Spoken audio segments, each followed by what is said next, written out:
At the start of the story, we see our main character, Shishigami, sitting in his classroom. The teacher is handing out exam results and announces that, once again, Shishigami and Fujino have topped the class. The teacher tells the rest of the students that they should take inspiration from these two. Shishigami starts showing off a bit. He says, "I study 24 hours a day, that's why I score so well." On the other side, we see Fujino, the other top student. Unlike Shishigami, she quietly sits in her seat without saying anything. Later, we see all the students playing baseball. Shishigami plays incredibly well, and everyone is impressed. The students start wondering how he suddenly got so good. Just a month ago, he wasn't that great. Now he's amazing at sports, studies, everything. That's when we flash back to what actually happened a month ago. One day, while walking home from school, Shishigami finds a strange device lying on the ground. Curious, he picks it up, thinking it's some kind of prank gadget. He presses a button on it, but nothing seems to happen. He shrugs and starts to walk away. But then, a few steps ahead, he notices something strange. The birds in the air are frozen in place. And not just the birds, everyone around him is frozen, like time has stopped. That's when he realizes the truth. This device can stop time. This is where Shishigami's real game begins. We finally understand why he changed so much so quickly. During exams, he secretly stops time right in the middle of the classroom, walks over to Fujino's desk, and copies all the answers from her sheet. That's how he gets such high scores. He uses the same trick in baseball. As soon as the ball comes toward him, he freezes time, gets in the perfect position to hit it, and then restarts time just as he swings, making it look like he's hitting home run after home run. Shishigami also explains how this frozen world works. When time is stopped, he doesn't feel bored, tired, or sleepy. He can move things, but only if he touched them before freezing time. The internet doesn't work, obviously, because everything around him is frozen. Still, he can have some fun in this world without anyone noticing. Months go by like this, with Shishigami using his powers to improve his life.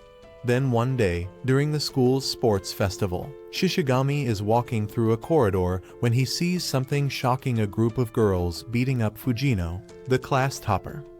In that moment, he remembers something. Back during the exam, when he was copying her answers, he had seen abusive and hateful messages written all over her desk. That's when he realizes why Fujino is always so quiet in class. She's being bullied. Seeing all this really bothers Shishigami. So, just as one of the girls is about to hit Fujino, Shishigami steps in, grabs her hand, and smiles calmly. The bullies get angry and leave, warning Fujino not to cause any more trouble. Now you might think Fujino would thank Shishigami for helping her, right? But that's not what happens. Instead, she gets mad at him. She yells, "I didn't ask for your help. Stay out of my business." Then she storms off. Shishigami shouts back, "I was only trying to help you." But he's left feeling really sad and confused. He starts thinking maybe he did something wrong. After the sports festival ends, he quietly heads home. The next morning, we see Shishigami waking up late for school. His mom is yelling at him, just like what happens in most of our homes when we're late. But what his mom doesn't know is that Shishigami has a device that makes sure he can never actually be late. So, after leaving the house, he uses the device again, presses the switch, and everyone around him freezes. Then he casually starts walking down the street. As he's walking, he passes by a building.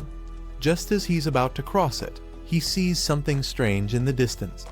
When he gets closer, he finds something so bizarre and unexpected, something he never even imagined. Shishigami sees something truly shocking. Fujino is falling from the top of a building, about to take her own life. But luckily, just before she hits the ground, Shishigami freezes time. She stops just a few centimeters above the ground. If he had waited even a second longer, it would have been too late. Just imagine that moment. She's literally frozen mid-air, inches away from death. If Shishigami accidentally resumes time, she's gone. Shishigami is in complete shock. He starts panicking, unable to believe what he's seeing. He thinks, No way, this can't be real. But whether he believes it or not, this is actually happening. Now he starts wondering what to do. He tries to push her away from the spot, but nothing happens. And we already know why in frozen time. He can only move things he touched before pressing the switch. He had told us this himself earlier. So he sits there, completely stuck, trying to figure out what to do. There's no soft surface or cushion beneath her, and she's falling from too high. He can't place anything there now. Then he thinks, what if I dig a hole in the ground? But again, how would he even do that if he can't move anything in this frozen world? Then suddenly he gets an idea. He remembers how he handles baseball. When the ball comes flying, he swings and hits it at the exact moment he unfreezes time. Maybe he can do something similar here. But it's risky. There's no guarantee Fujino will survive. Still, it's the only idea he has, the only technique that might just save her. After thinking for a moment, Shishigami comes up with another idea. What if he climbs the building and ties a rope around Fujino to pull her back up? So, he climbs to the top of the building. But when he looks down, he realizes something upsetting. Fujino is falling at such an angle that he can't even reach her with a rope. It almost feels like she planned it that way, like she knew Shishigami would try to save her. So she jumped in a position where he couldn't help her, even if he wanted to. Then, near the edge of the rooftop, he sees Fujino's shoes. Inside one of them is a note. It reads, "Dear Mom and Dad, I'm sorry." Reading this, Shishigami completely breaks down. He starts blaming himself. He thinks, maybe I'm the one responsible for her death. Maybe she's going to die because of me. And now he faces a terrible choice. If he doesn't unfreeze time, he'll be stuck in this frozen world forever. But if he does unfreeze it, Fujino will fall and die. His mind is torn. First, he tries to convince himself, no, Fujino chose this. This is her responsibility. Then he thinks, no, maybe it's the bullies who pushed her to this point. Just as he's about to press the switch and unfreeze time, he stops. He whispers, I can't do it. I just can't. And then he breaks down, crying right there. At this point, Shishigami feels completely empty inside. He thinks, this is all my fault. If I had just spoken up earlier, if I had told the teachers about the bullying, maybe Fujino wouldn't have felt so alone. Maybe she wouldn't have tried to end her life. And finally, he admits the harsh truth to himself. All I ever did was use her to cheat on my exams and become the top student. That's all I ever did. After that, Shishigami goes back to his school, completely broken. He starts crying, begging for help from his friends and even from his teacher. But of course, no one can respond because time is still frozen. No one can help him. Then, while walking through the school, Shishigami spots a world map hanging on the wall, and something clicks in his mind. He remembers that when he first picked up that strange device from the road, there was also a map lying next to it. And on that map, there was a location marked with the word restart. Shishigami starts to wonder, what if restart means I can rewind everything? Maybe I can go back to the moment before all of this started. He checks the map carefully and realizes that the office marked restart is really far away from where he is now. And obviously, with time frozen, there are no trains, no planes, no ships, nothing he can use to get there. So, he makes a bold decision. He's going to walk across the ocean to reach that place. Yes, since everything is frozen, even the waves and water are still, so technically, he can walk over the ocean. And so, he begins his journey, running across the surface of the sea. He knows it'll be hard, but he's determined to make it. After some time, he finds himself right in the middle of the ocean, completely alone. There's nothing and no one around him. It's just silence and endless water. Standing there, surrounded by frozen waves, he falls back into deep thought. He thinks, all of this, it's all my fault. He wonders, what am I even doing? This path I'm walking, does it even lead anywhere? Will this restart thing even work? And if it doesn't, then what will happen to me? What about Fujino?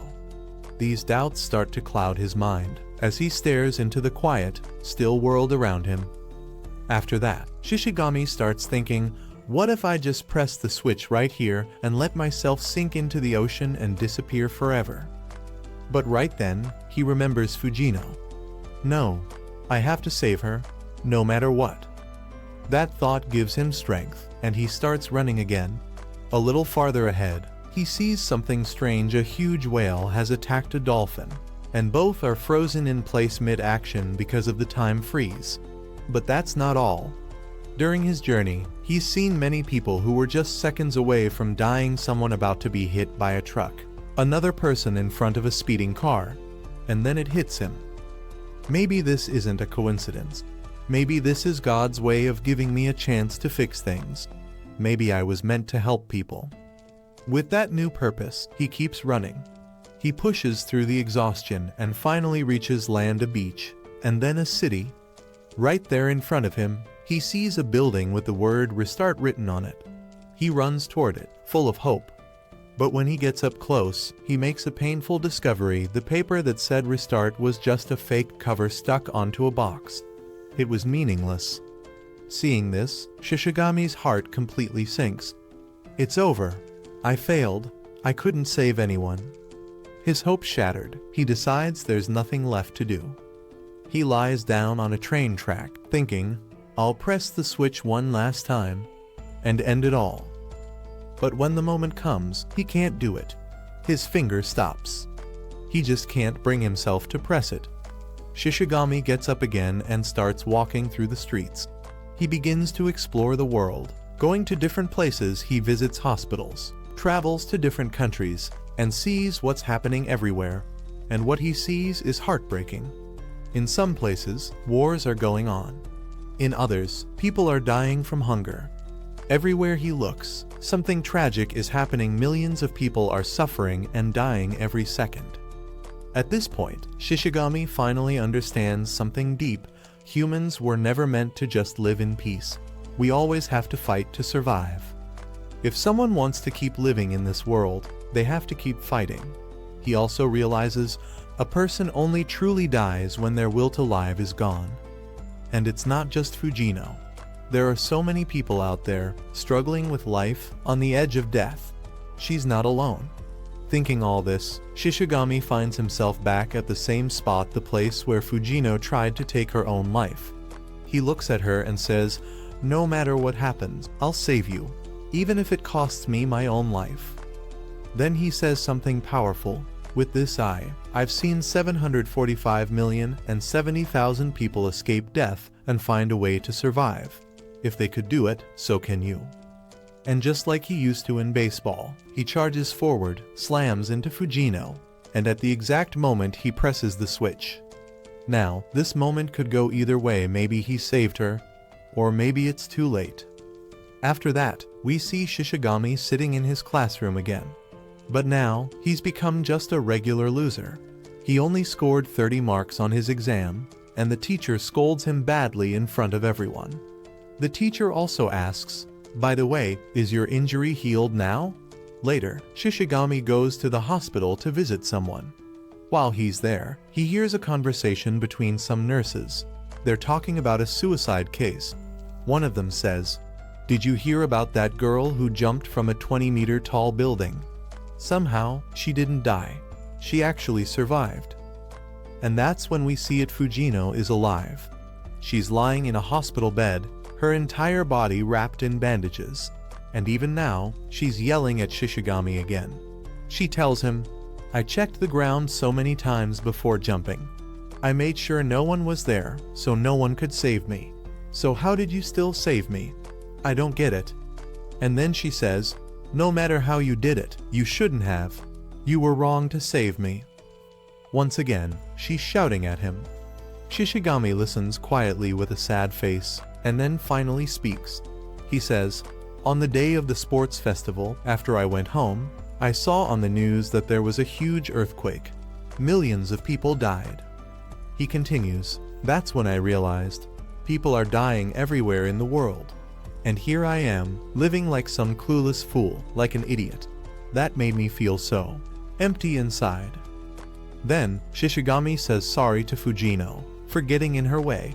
After that, he starts laughing a little and says, "You know, after doing all this, I kind of feel like I've become a manga hero." He picks up his bag and gets ready to leave. Before walking away, he says to Fujino, "Do you know how many people die in the world every second?" Then with a smile, he adds, "Well, 1.8% of people don't die.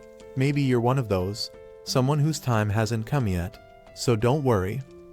Hearing that, Fujino starts crying. She looks at Shishigami's test paper and says through her tears, "Do you think I can return to school soon? Because I have an idiot student I need to teach." And in the final scene, we see that Shishigami has broken the device he used to freeze time and thrown it away. And that's how this manga comes to an end.